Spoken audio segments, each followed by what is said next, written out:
Strangers chapter 1। कहानी की शुरुआत में हमें एक बंदा दिखाया जाता है जो कि जंगल में किसी से बचकर भाग रहा था। भागते हुए वो अचानक नीचे गिर जाता है जिससे उसकी टांग में चोट लग जाती है। तभी वहाँ पर मास्क पहना एक आदमी आता है और उसके साथ में दो लड़कियां भी मौजूद होती हैं जिन्होंने मास्क पहना हुआ था। वो तीनों उसे घेर लेते हैं और वो आदमी एक्स से उस पर वार कर देता है जिससे उस आदमी की वहीं मौत हो जाती है। उसके बाद हमें एक नोटिस दिखाया जाता है कि अकॉर्डिंग टू FBI अमेरिका में हर साल 1.5 मिलियन वायलेंट क्राइम्स होते हैं और ये फिल्म एक सच्ची घटना पर आधारित है। इसके बाद हमें एक कपल दिखाए जाते हैं जिनके नाम होते हैं माया और रायन, और ये दोनों कई सालों से एक साथ थे लेकिन इनकी अभी शादी नहीं हुई थी और ये एनिवर्सरी मनाने जा रहे थे। ये दोनों काफी खुश होते हैं लेकिन रायन को इनहेल की प्रॉब्लम थी इसीलिए वो पंप का यूज करता था। रास्ते में जब वो दोनों किस करते हैं तो अचानक से उनकी गाड़ी इनबैलेंस हो जाती है जिससे उनका एक्सीडेंट होने वाला था। वो आदमी उन्हें गाली देकर वहां से चला जाता है। इससे रायन को बहुत ही गुस्सा आता है लेकिन माया रायन को शांत करा देती है और उसके बाद वो अपना फोन चेक करती है तो उसमें नेटवर्क नहीं आ रहे थे। रायन उससे कहता है कि दरअसल वो जंगलों के बीचों बीच हैं इसलिए यहाँ पर नेटवर्क नहीं आएंगे। तभी उन्हें वहाँ वीनस नाम के एक टाउन का बोर्ड नजर आता है जिसकी पॉपुलेशन कुल 400 थी। ये देखकर वो खुश हो जाते हैं और फैसला करते हैं कि वो वहाँ पर रुकेंगे ताकि वो वहाँ से कुछ खा पी कर निकल सकें। तभी उन्हें एक रेस्टोरेंट नजर आता है तो वो अपनी गाड़ी उसके बाहर रोकते हैं और उस रेस्टोरेंट के ठीक सामने एक गैराज होता है जहाँ के वर्कर्स उन्हें बहुत ही अजीब तरह से घूर रहे थे। जब वो दोनों रेस्टोरेंट में जाते हैं तो वहाँ पर भी कई सारे लोग उन्हें घूरने लगते हैं मानो कि उन्होंने शहर के लोग पहली बार देखे हों। तभी उनके पास सैली नाम की वेट्रेस आती है जो कि उनका ऑर्डर लेने आई थी और रायन अपने लिए चिकन ऑर्डर करता है लेकिन अपनी गर्लफ्रेंड के लिए वो वेजिटेरियन ऑर्डर करता है। तभी वो अपनी एनिवर्सरी के बारे में बात करने लगते हैं तो वहाँ पर एक और कपल होता है जो कि उनसे कहता है कि उनकी भी एनिवर्सरी है और वो 3 साल से एक साथ हैं। उस रेस्टोरेंट की ऑनर उससे पूछती है कि आखिर उनकी शादी को कितने साल हो गए हैं तो वो बताते हैं कि उन दोनों ने अभी तक शादी नहीं की है, बस वो अपने रिलेशनशिप को सेलिब्रेट कर रहे हैं। ये सुनकर सभी लोग हैरान हो जाते हैं क्योंकि बिना शादी के वो ऐसे रह रहे थे। जब वो वहाँ से जा रहे होते हैं तो वहाँ पर वो मिसिंग बंदे का पोस्टर देखते हैं जो कि वही बंदा था जो कि हमें स्टार्टिंग में दिखाया गया था जिसको उन कातिलों ने जान से मार डाला था।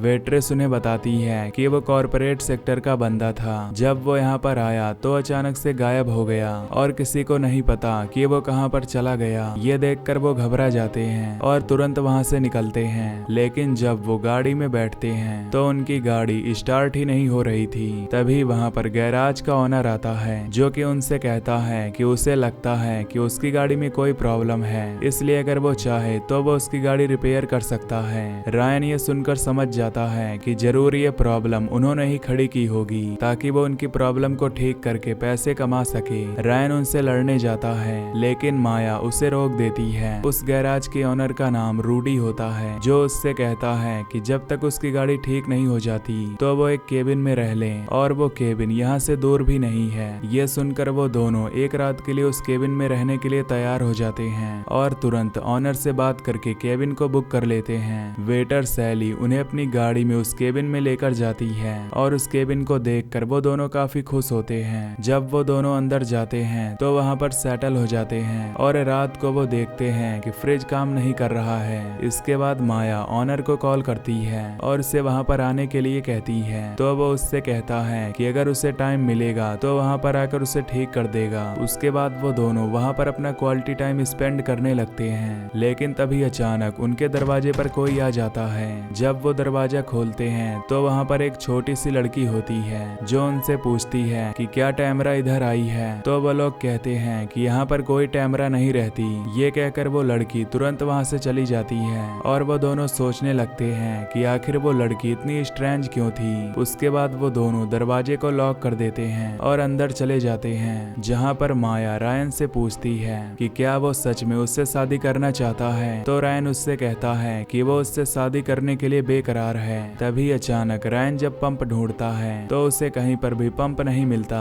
और उसे याद आता है कि दरअसल वो उस पंप को अपनी गाड़ी में ही भूल गया है। इसीलिए वो गैराज जाने का डिसाइड करता है ताकि वो अपना पंप वापस ला सके। माया ये सुनकर उससे कहती है कि उसे भूख भी लगी है, तो वो रास्ते से खाना भी लेकर आए। दोस्तों, दरअसल ऑनर ने वहाँ पर अपनी एक बाइक रखी हुई थी ताकि अगर उन्हें कुछ जरूरत हो तो वो बाइक से टाउन की ओर जा सके। रायन अकेले ही बाइक से वहाँ पर जाने के लिए निकल जाता है और माया अब घर पर पूरी अकेली होती है, जहाँ पर वो अपनी दोस्त को कॉल करती है और उससे बताती है कि वो लोग कैसे टाइम स्पेंड कर रहे हैं। लेकिन तभी अचानक फिर से कोई उसके दरवाजे पर नॉक करता है। जब वो वहाँ पर पहुँचती है तो उसे वहाँ पर वही छोटी लड़की नजर आती है जो उससे पूछती है कि वहाँ पर कैमरा है या नहीं। तो वो उससे कहती है कि यहाँ पर कोई भी कैमरा नहीं है। तभी हम उसके घर के अंदर उस कातिल को घुसता हुआ देख पाते हैं, यानी कि जो कातिल हमें स्टार्टिंग में दिखाए गए थे वो उसके घर के अंदर ही आ गए थे, लेकिन उसे इस बारे में बिल्कुल भी भनक नहीं थी। माया उससे बहुत डर जाती है और वो गेट को अच्छी तरह लॉक कर देती है और उसके बाद वो अपना फोन ढूंढने लगती है जो कि गायब हो गया था।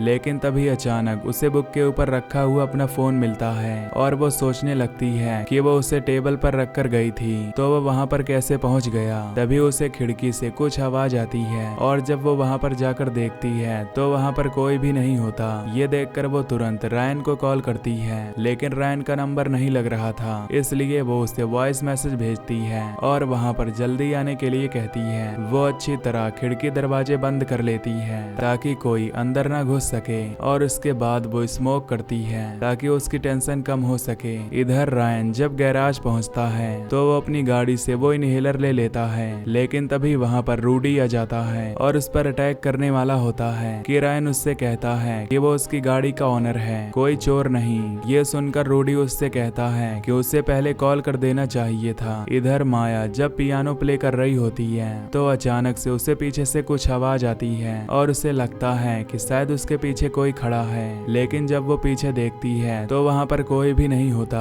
और जब वो सामने देखती है तो उसके पीछे हम उस कातिल को बैठा हुआ देख पाते हैं जो कि उसका म्यूजिक सुन रहा था। इधर रायन एक रेस्टोरेंट में जाता है ताकि वो खाना ऑर्डर कर सके और वहाँ पर वो एनिवर्सरी वाले बंदे भी उसे मिलते हैं जो कि उसे ज्वाइन करने के लिए कहते हैं, लेकिन वो उससे कहता है कि उसकी गर्लफ्रेंड वहाँ पर अकेली है जो कि उसका इंतजार कर रही है, इसीलिए वो उनके साथ टाइम स्पेंड नहीं कर सकता। वो तुरंत खाने को पैक करवाता है और वहाँ पर जाने के लिए निकल जाता है। इधर माया वॉशरूम में जाती है और नहाने लगती है और हम उसके पीछे उस कातिल को देखते हैं जो कि उसे नहाते हुए देख रहा था। तभी अचानक वहाँ की लाइट चली जाती है और माया बहुत ज्यादा घबरा जाती है, तो वो वहाँ का फ्यूज ढूंढने लगती है ताकि वो वापस से लाइट ला सके। वो अपने फोन की फ्लैश लाइट जलाकर उस फ्यूज को ढूंढ लेती है, लेकिन तभी अपने सामने वो मास्क पहने लड़की को देखती है जिसे देखकर वो काफी ज्यादा डर जाती है और वो तुरंत एक स्टोर रूम में जाकर अपने आप को लॉक कर लेती है। तभी अचानक कोई उसके स्टोर रूम का दरवाजा खोलता है और वो देखती है कि वहाँ कोई और नहीं बल्कि रायन है। रायन उसे वहाँ पर देखकर हैरान हो जाता है और उससे पूछता है कि आखिर वो यहाँ पर क्या कर रही थी। तो वो उसे बताती है कि उसने मास्क पहने हुए किसी को यहाँ पर देखा था, इसकी वजह से वो डर गई और उसने अपने आप को स्टोर रूम में लॉक कर लिया। उसके बाद रायन स्विच को ऑन कर देता है जिससे वहाँ पर लाइट आ जाती है और वो उससे कहता है कि शायद उसने स्मोक की होगी। तभी अचानक कोई फिर से उनका दरवाजा नॉक करता है और जब रायन बाहर जाता है तो देखता है कि वही छोटी लड़की है जो कि कैमरा के बारे में पूछ रही है। ये सुनकर वो उसे बहुत डांटता है जिससे वो लड़की वहाँ से भाग निकलती है और रायन माया से कहता है कि इन टीनेजर्स का कुछ भी नहीं हो सकता, ये सब प्रैंक करने के लिए यहाँ पर आते हैं और लोगों को डराने की कोशिश करते हैं। उसके बाद वो दोनों डाइनिंग टेबल पर जाते हैं और वहाँ पर खाना खाने लगते हैं, लेकिन तभी अचानक उन्हें टेबल पर खून टपकता हुआ दिखता है और जब वो ऊपर देखते हैं तो वहाँ पर एक चिड़िया की लाश लटकी होती है जिसे देखकर वो समझ जाते हैं कि ये कोई मजाक नहीं है बल्कि सच में यहाँ पर कोई स्ट्रेंजर है जो उन्हें परेशान कर रहा है। वो तुरंत वहाँ पर सारे खिड़की दरवाजों को लॉक करने लगते हैं, लेकिन तभी अचानक वो कातिल उनके सामने आ जाता है जो कि दरवाजे को एक्स से तोड़ देता है और उसे देखकर वो तुरंत ऊपर वाले बेडरूम में जाकर छुप जाते हैं। लेकिन वो कातिल वहाँ पर भी आ जाता है और उन्हें देखकर वो उन्हें कुछ भी नहीं कहता। माया रायन से पूछती है कि आखिर वो अंदर क्यों नहीं आया, तो रायन उससे कहता है कि वो उन्हें हंट करना चाहता है, वो चाहता है कि वो लोग भागें और वो उन्हें हंट करे। वो माया से भी कहता है कि वो चिंता ना करे, वो यहाँ से जरूर बाहर निकलेंगे क्योंकि बाहर जो ऑनर की बाइक उससे वो लोग यहाँ से भाग सकते हैं। अब वो दोनों रूम से बाहर निकलते हैं, लेकिन जब वो बाहर पहुंचते हैं और बाइक की तरफ जाते हैं तो अचानक से बाइक ब्लास्ट हो जाती है और उस बाइक के पीछे वो उस मास्क पहने स्ट्रेंजर को देख पाते हैं, जो कि जानता था कि वो जरूर बाइक से भागने की कोशिश करेंगे, इसीलिए उसने बाइक को ही जला दिया। तभी अचानक माया वहाँ पर वेंटिलेशन देखती है और वो रायन से कहती है कि वो इसके रास्ते यहाँ से बाहर निकल सकते हैं। वो दोनों उस वेंटिलेशन की खिड़की को खोलते हैं और अंदर चले जाते हैं और घर के नीचे से वो दूसरी तरफ जाने लगते हैं ताकि वो जंगल की ओर भाग सकें। वो जरा भी आवाज नहीं करते ताकि वो कातिल उनको ना देख पाए। लेकिन तभी अचानक माया के हाथ के अंदर एक कील गड़ जाती है जिससे वो थोड़ा सा चिल्लाती है। उसके ठीक ऊपर वो कातिल लड़की खड़ी होती है जो कि उनकी आवाज सुन लेती है, लेकिन वो उन्हें इग्नोर करती है क्योंकि वो जानती थी कि वो यहाँ से भाग नहीं सकते। रायन उसके हाथ से वो कील निकालता है और उस पर कपड़ा बांध देता है ताकि उसकी ब्लीडिंग रुक सके और फिर बड़ी चालाकी से वो धीरे धीरे वहाँ से बाहर निकल जाते हैं। वो बाहर वाले रूम में जाते हैं और किसी वेपन को ढूंढने लगते हैं, लेकिन जब वो वहाँ पर छानबीन करते हैं तो वहाँ पर उन्हें कुछ भी नहीं मिलता। तभी रायन को ऊपर एक रूम नजर आता है। जब वो ऊपर जाता है तो वहाँ पर उसे एक शॉटगन मिल जाती है। इधर माया जब नीचे अकेली होती है तो वो कातिल वहाँ पर आकर उसे डराने लगती है और तभी एक कातिल खिड़की से उस पर अटैक कर देता है और उसका गला दबाने लगता है। लेकिन रायन उसकी तरफ जब शूट करता है तो वो वहाँ से भाग निकलते हैं। उसके बाद रायन माया को लेकर बाहर निकलता है और तभी उन्हें फुट स्टेप की आवाज आती है जिससे उन्हें लगता है कि शायद वो कातिल वहाँ पर खड़ा है। और जब वो वहाँ पर जाता है तो वो उसे शूट करके जान से मार डालता है। जब माया उसकी शक्ल देखती है तो वो उससे कहती है कि उसने तो मास्क नहीं पहना है। तो रायन उससे कहता है कि क्या पता वो बिना मास्क के आया हो। तभी माया को वहाँ पर रिपेयर किट नजर आती है जिसे देखकर वो समझ जाती है कि वो कातिल नहीं बल्कि इस घर का ओनर था जो कि उनका फ्रिज रिपेयर करने आया था। ये जानकर रायन हैरान हो जाता है क्योंकि उसने गलत आदमी को जान से मार डाला था। तभी रायन देखता है कि वो ओनर अपनी गाड़ी से आया है, लेकिन वो कातिल इतनी आसानी से उन दोनों को वहां से जाने नहीं देने वाला था, इसीलिए वो अपनी गाड़ी से उनकी गाड़ी को ठोकर मार देता है जिससे उनका एक्सीडेंट हो जाता है। रायन माया से कहता है कि वो तुरंत यहाँ से भाग निकले और किसी से मदद ले आए। तब माया उसकी बात मानकर वहाँ से भागने लगती है। रायन जब उस कातिल को शूट करने के लिए जाता है तो देखता है कि वो वहाँ से गायब हो गया है। ये देखकर रायन गाड़ी के सामने वाला कांच तोड़ता है और वहाँ से बाहर निकल जाता है और उसके बाद वो भी जंगल की ओर चला जाता है अपनी गर्लफ्रेंड को ढूंढने के लिए। और तभी माया को एक पिट मिलती है जिसके अंदर जाकर वो छुप जाती है। जब वो कातिल उसके ऊपर आती है तो वो पिट के अंदर देखने लगती है, लेकिन वहाँ पर उसे भनक नहीं लगती।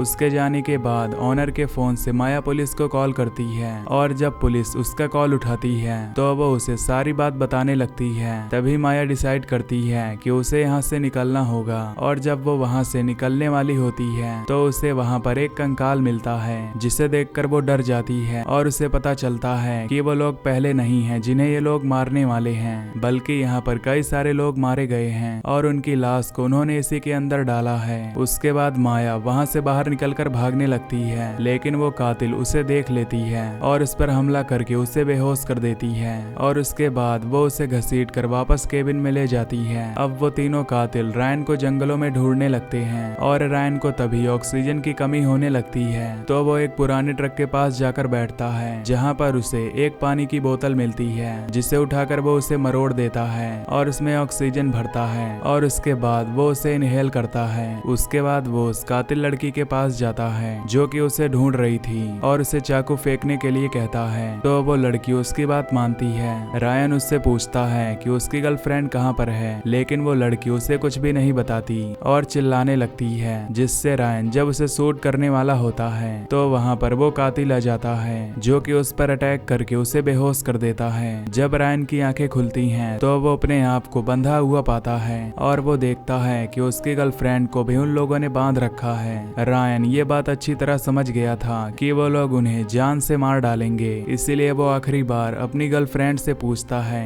कि क्या वो उससे शादी करना चाहेगी। तो उसकी गर्लफ्रेंड उसे हाँ करती है और वो दोनों रोने लगते हैं। तभी अचानक वो कातिल रायन को चाकू मार देती है जिससे रायन के मुंह से खून निकलने लगता है और उसकी मौत हो जाती है। और उसके बाद वो कातिल उसे भी स्टैब कर देता है जिससे उसके पेट से खून निकलने लगता है। माया उनसे पूछती है कि आखिर वो लोग ये क्यों कर रहे हैं। तो वो कातिल कातिल उसे बताती है कि वो लोग यहाँ पर आए हैं इसीलिए वो ये कर रहे हैं, और माया वहीं पर बेहोश हो जाती है। और तभी मौके पर वहाँ पुलिस भी आ जाती है, जिसकी आवाज सुनकर वो कातिल वहाँ से भाग निकलते हैं। जब पुलिस वहाँ पर पहुँचती है तो देखती है कि माया की सांसें अभी चल रही हैं, इसीलिए वो लोग उसे हॉस्पिटल में एडमिट कर देते हैं, जहाँ पर उसका इलाज चलता है और वो ठीक हो जाती है। लेकिन माया की जब आंखें खुलती हैं तो वो बहुत ज्यादा डरी हुई थी, क्योंकि उसके सपनों में वो उसे हंट कर रहे थे और वो अभी पूरी तरह ठीक नहीं हो पाई थी। माया जब उठती है तो उसके पीछे हम उस कातिल को सोता हुआ देख पाते हैं। और इसी के साथ ये मूवी यहीं पर खत्म हो जाती है।